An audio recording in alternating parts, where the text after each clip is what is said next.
तो पहले साधना भक्ति जो हमें करनी है, जिसके लिए हम यहां आए हैं, गुरु शरणागति आवश्यक है। चूंकि हमारा लक्ष्य है श्री कृष्ण की नित्य सेवा प्राप्त करना, और वो नित्य सेवा गुरु की शरणागति से ही प्राप्त होगी। उसके लिए, भक्ति के लिए हमें भगवान के विषय को ग्रहण करना है, भगवान के नाम रूप लीला गुण को। वो मन है प्रमुख रूप से ग्रहण करने वाला। और हम जो ये कहते हैं कि मन नहीं लगता, तो मन को लगाने का अभ्यास करना है। उसके लिए हमें रूप ध्यान करना है। तो रूप ध्यान हम अगर करते हैं, 1000 बार हमने रूप ध्यान किया और केवल एक बार ध्यान बना, कोई बात नहीं। अगले दिन, अगली बार जब आप करेंगे तो 900 बार में एक बार ध्यान बनेगा। उससे अगली बार में 800 बार ध्यान करने का प्रयत्न करने पर एक बार ध्यान बनेगा। धीरे धीरे धीरे ध्यान बनने लगेगा, मन भगवान में लगने लगेगा, संसार से हटने लगेगा। प्रैक्टिस करनी है, घबराना नहीं है। जैसे एक बच्चा प्रारंभ में खड़ा होना सीखता है, कितनी बार प्रयत्न करता है, सहारे को पकड़कर खड़ा हुआ, हाथ छोड़ा, सहारा छोड़ा, ठक गिर पड़ा, चोट लगी, रोया, फिर खड़ा हुआ, बिना किसी के सिखाए पढ़ाए बार बार वो खड़ा होता है, फिर धीरे धीरे चलने लगता है, फिर दौड़ने लगता है। तो हमें अभ्यास करना है इस प्रकार से, तो हमारा मन लगने लगेगा। ये मैंने बताई आंतरिक साधना। नंबर 2 है बाह्य साधना। बाह्य साधना में हमें मौन नियम का पालन करना चाहिए। यद्यपि महाराज जी तो पूरे जीवन कहते कहते कहते कहते थक गए, लेकिन हमने नहीं सुना, किसी ने भी नहीं सुना। आपको आश्चर्य लगेगा कि जब मैंने MA किया, उस समय तक केवल मौन नियम का पालन होता था मनगढ़ में। हम लोग जब जाते थे, बच्चे थे, मनगढ़ जाते थे, तो जब तक मैंने PG किया, यानी 80 तक, साधना तो सन 64-65 से ही शुरू हो गई थी मनगढ़ में, सन 80 में तक लोगों ने मौन नियम का पालन किया। उसके बाद धीरे धीरे धीरे धीरे कुल 1-2 बार महाराज जी ने खुद बताया कि भाई खड़े हो जाओ शरद पूर्णिमा के बाद, जो लोग भी बोले। तो कुछ लोग खड़े हो गए, क्योंकि शरद पूर्णिमा के दिन छुट्टी होती थी, उसी दिन से साधना प्रारंभ होती थी। जैसे अभी दशहरे से होती है ना, पहले शरद पूर्णिमा से साधना प्रारंभ होती थी। तो पहले दिन महाराज जी के जन्मदिन पर फ्री किया जाता था कि इमरजेंसी में आप कुछ बोल सकते हैं, फेस्टिवल है, पहला दिन है, महाराज जी का जन्म दिवस है। तो नेक्स्ट डे 2-3 दिन बाद महाराज जी ने कहा शरद पूर्णिमा के बाद जो लोग भी बोले हैं, मनगढ़ शिविर में पूछा, वो लोग खड़े हो गए। तो कुछ लोग खड़े हो गए। महाराज जी ने कहा अभी सब लोग खड़े नहीं हुए हैं, और भी लोग हैं जो बोले हैं। फिर कुछ लोग खड़े होकर सोच रहे, हाँ शायद हम बोले, वो ध्यान नहीं रहता, एक सेंटेंस निकल गया मुझसे, बोलते नहीं थे लोग, लेकिन एक शब्द भी नहीं निकलना चाहिए। फिर महाराज जी ने कहा कि अभी और लोग भी हैं ऐसे जो बोले हैं लेकिन अभी खड़े नहीं हुए हैं। फिर मैंने भी सोचा, मैं भी बोली थी क्या? फिर ध्यान आया कि हाँ मैं नहा रही थी, तो किसी ने खटखटाया, तो मैंने ये इतना कहा कौन है? मैं भी खड़ी, मतलब बहुत लोग खड़े हुए ऐसे कर करके, इतना भी नहीं बोला जाता। फिर महाराज जी ने कहा केवल 8 लोग हैं, खुद महाराज जी को कहना पड़ा, केवल 8 लोग हैं जो नहीं बोले, बाकी सब बोले, खड़े हो गए। सच में वो 8 लोग बैठे हैं, बाकी सब खड़े हो गए। इतना, लेकिन ये इतनी पुरानी बात है। उसके बाद धीरे धीरे धीरे लोगों ने महाराज जी की हर आज्ञा का पालन किया, इस आज्ञा का नहीं किया। उसमें हम लोग भी है,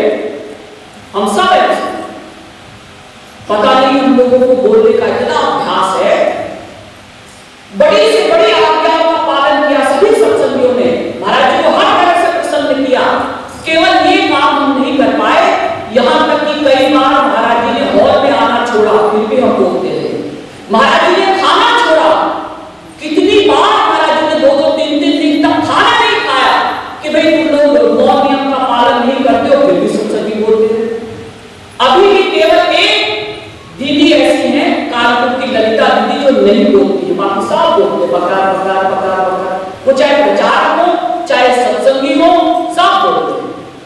महाराज जी के सामने 2 साल पहले 1 साल पहले हमेशा महाराज जी के सामने सब बोलते रहे, केवल एक कानपुर की ललिता दीदी को छोड़कर वो आज तक भी नहीं बोलती है। शिविर के टाइम एक अक्षर भी माफ नहीं।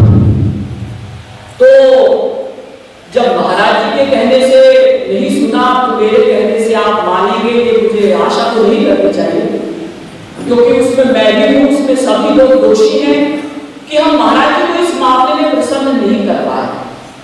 महाराज जी बहुत दुखी है कि ये मेरे बच्चे हर बात मानते हैं, ये चुप क्यों नहीं रह पाते। फिर चुप भी नहीं रहना है, इतना तो कीर्तन बोलना है। दिन रात सुबह 5 बजे से रात को 11 बजे तक साधना होती थी। पहले तो 12 बजे तक होती थी, फिर 11:30 हुई, फिर 11, फिर 10:30, फिर 10, फिर 9:30 हो गया।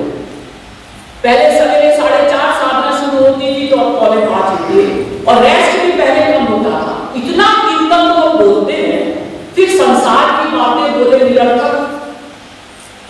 तुम कहां से आए हो, क्या काम करते हो, तुम्हारे कितने बच्चे हैं, और तुम्हें क्या, किसी के कितने भी बच्चे हैं और क्या करता है, तुम यहां साधना के लिए आए हो, उस समय बात नहीं करो। क्यों? क्योंकि 99% उससे लॉस ही होगा।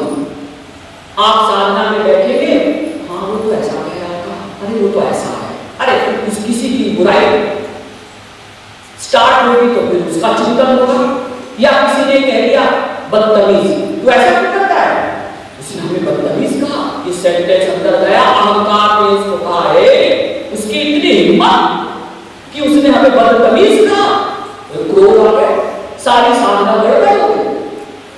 इसलिए महाराज जी तो हमें देख ही रहे हैं, सदा हमारे साथ हैं, और आप लोगों को लगता भी होगा कि जब यहां साधना होती है, हमेशा लगा होगा आपको, पहले मई जून में भी यहां साधना होती थी और महाराज जी के सामने भी होती रही, अभी भी होती है जनवरी में, तो लोग हॉल से उठते नहीं थे, कोई हॉल से उठ के बाहर जाना नहीं चाहता है, सब साधना में बैठना चाहते हैं। इसका कारण क्या है कि महाराज जी सदा यहाँ वर्तमान है, सदा बैठे हैं, ये फीलिंग सबको होती है। और अब तो हमें और अधिक ये फीलिंग होती है कि महाराज जी हमें हर समय देख रहे हैं, हर क्षण के हमारे आइडियाज नोट कर रहे हैं। पहले हम छोटी मोटी गलतियां करते भी थे, अब तो वो गलतियां करने का भी मन नहीं होता है, लगता है महाराज जी सदा हमारे साथ हैं, वो देख रहे हैं, हम उन्हें खुश करें। अभी भी वो हमें देख रहे हैं और ये सब एक एक क्षण की बात, यहां जो साधना चल रही है वो भी देख रहे हैं। तो इसलिए अब भी अगर हम नियम का पालन करेंगे तो अब भी महाराज जी को प्रसन्नता होगी। तो पहला नियम है बाह्य नियम कि हम मौन नियम का पालन करें, आपस में बातें ना करें। कोई आवश्यक बात आपको पूछनी है लिख कर दें, नहीं तो एक सेंटेंस में कार्यकर्ता लोग जो हैं केवल उनसे आप एक सेंटेंस में अपनी प्रॉब्लम बता दें, लेकिन निरंतर आपस में बातें ना करें। और फिर घर जाकर भी इसी प्रकार से आप साधना करते रहें।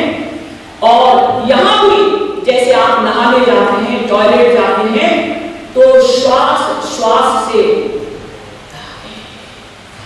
सांस खींचा तो राग सोचा, बोलना नहीं है, श्वास खींचा तो मन में सोचा राग, श्वास छोड़ा तो मन में सोचा हे राधे राधे या राधे श्याम, राधे, सांस खींचा तो राधे, सांस छोड़ा तो श्याम। ऐसे भी रूटीन में आप कोई अपना शारीरिक काम कर रहे हैं, नहाना धोना इत्यादि, उस समय भी श्वास श्वास से जाप करते रहें।